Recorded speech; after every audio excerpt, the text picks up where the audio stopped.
हाय मेरे घुटने, उफ ये कमर तो मुझे मार ही डालेगी। रसोई में खड़े खड़े मेरे तो पैर ही सूज गए। ये औरतें भी ना हर वक्त इन्हें कुछ ना कुछ हुआ ही रहता है, कभी टांगों में दर्द तो कभी पीठ में। आदमी भी तो दिन भर काम करते हैं, उन्हें तो ये सब कुछ नहीं होता, वो तो किचकिच नहीं करते। वो नहीं करते क्योंकि उन्हें ये सब कुछ महसूस नहीं होता। नहीं नहीं, मैं बिल्कुल भी फेमिनिस्ट बात नहीं कर रही हूँ यहाँ पे, मैं एकदम साइंटिफिक बात कर रही हूँ। औरतों को जोड़ों के दर्द का या आर्थराइटिस का खतरा आदमियों से कहीं ज़्यादा होता है। और वजह वजह वही है जो मैं इतने हफ्तों से जप रही हूँ, हमारे हार्मोन। जोड़ों के दर्द के लिए भी कहीं ना कहीं ये हार्मोन ही जिम्मेदार हैं। तो चलिए आज समझने की कोशिश करते हैं जोड़ों के दर्द को।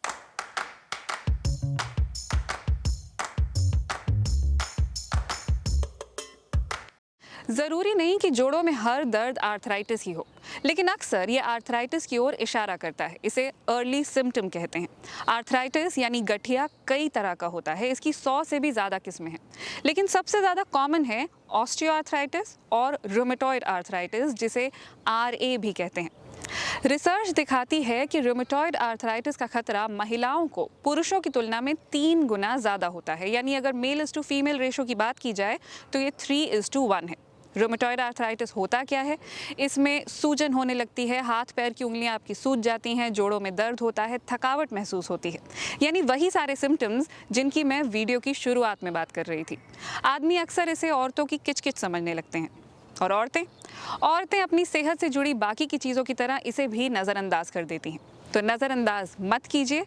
जोड़ों के दर्द को समझने से पहले ये समझ लेते हैं कि ये जोड़े यानी जॉइंट्स होते क्या हैं।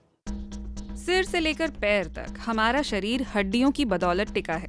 हड्डियां हमारे शरीर के अंगों को हिफाजत से रखने का काम करती हैं। एक वयस्क के शरीर में कुल 206 हड्डियां और 32 दांत होते हैं। सबसे लंबी हड्डी होती है जांघ की, जिसे फेमर भी कहते हैं। ये हमारे शरीर की सबसे मजबूत हड्डियों में से एक है। ये शरीर के भार से 30 गुना तक का वजन उठा सकती है। ये हड्डियां जहां एक दूसरे से जुड़ती हैं उन्हें कहते हैं joints. Ball and socket joint की वजह से हड्डियां अलग अलग दिशाओं में घूम पाती हैं।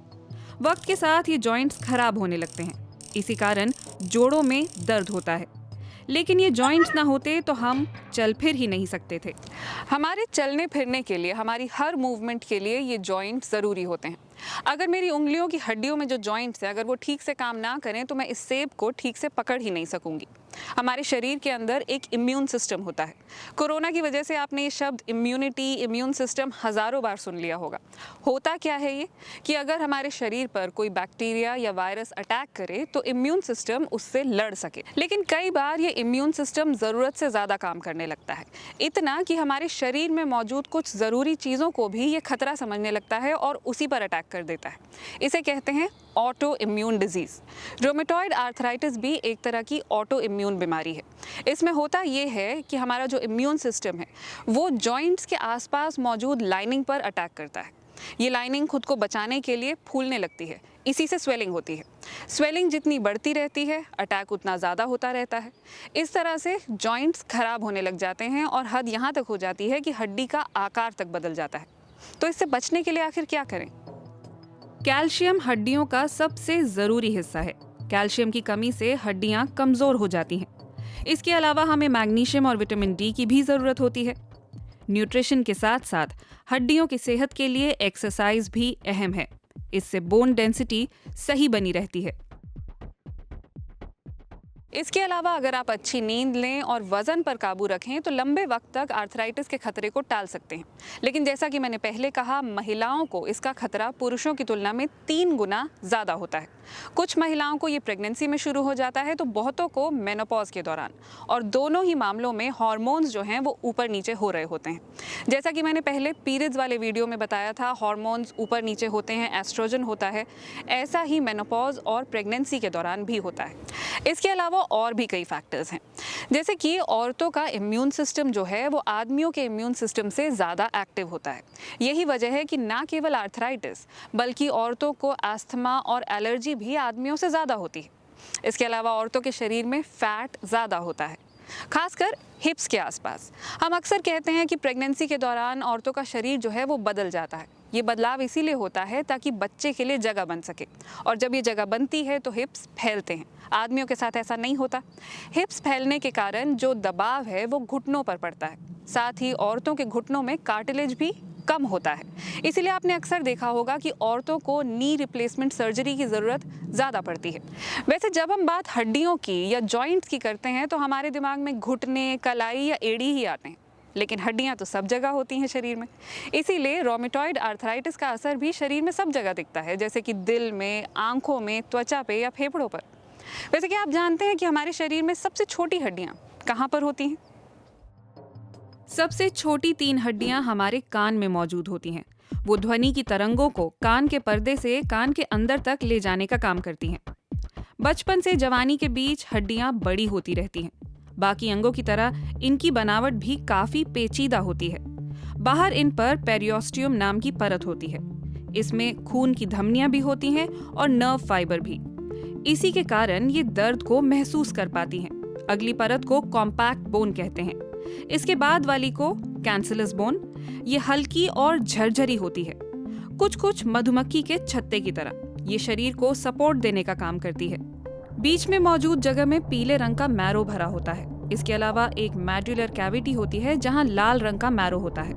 लाल मैरो हर दिन अरबों रक्त कोशिकाएं बनाने का काम करता है। छोटे बच्चों में मैरो केवल लाल होता है क्योंकि उन्हें खून की ज्यादा जरूरत होती है।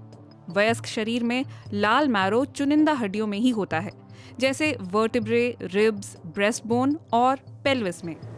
सिर्फ बच्चों और बड़ों का ही नहीं, आदमियों और औरतों का शरीर भी एक दूसरे से अलग होता है। इसीलिए दोनों पर बीमारी का असर भी अलग होता है और दोनों का इलाज भी अलग ही होना चाहिए। लेकिन क्योंकि ज़्यादातर रिसर्च आदमियों पर ही हुई है, इसलिए औरतों को भी वही इलाज दे दिया जाता है, फिर चाहे वो काम करे या नहीं।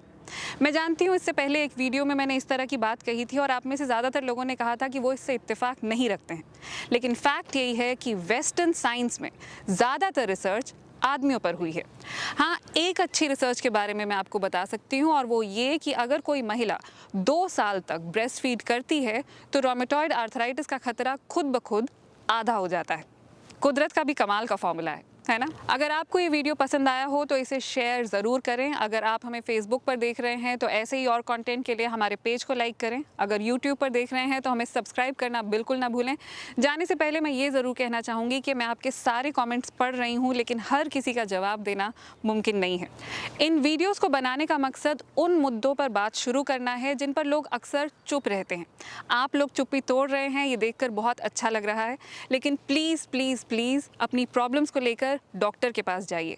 हर शरीर अलग होता है, हर शरीर पर बीमारी का असर अलग होता है, इसलिए हर शरीर को इलाज भी अलग चाहिए होता है। और एक बात जो मैं जाने से पहले करना चाहती हूँ, पीरियड्स में सेक्स या प्रेगनेंसी में सेक्स मुमकिन है। पिछले वीडियोज़ में ये बताने का मेरा मकसद ये कतई नहीं था कि औरतों को सेक्स ऑब्जेक्ट्स की तरह देखा जाए। औरतों को अपने शरीर को जानने का, उसे समझने का पूरा हक है। सेक्स 2 लोगों की रजामंदी से ही होता है।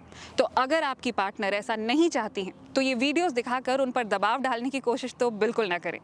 आज के लिए बस इतना ही। अगले हफ्ते आपसे एक बार फिर होगी मुलाकात। तब तक अपनी सेहत का रखिए ख्याल। नमस्कार।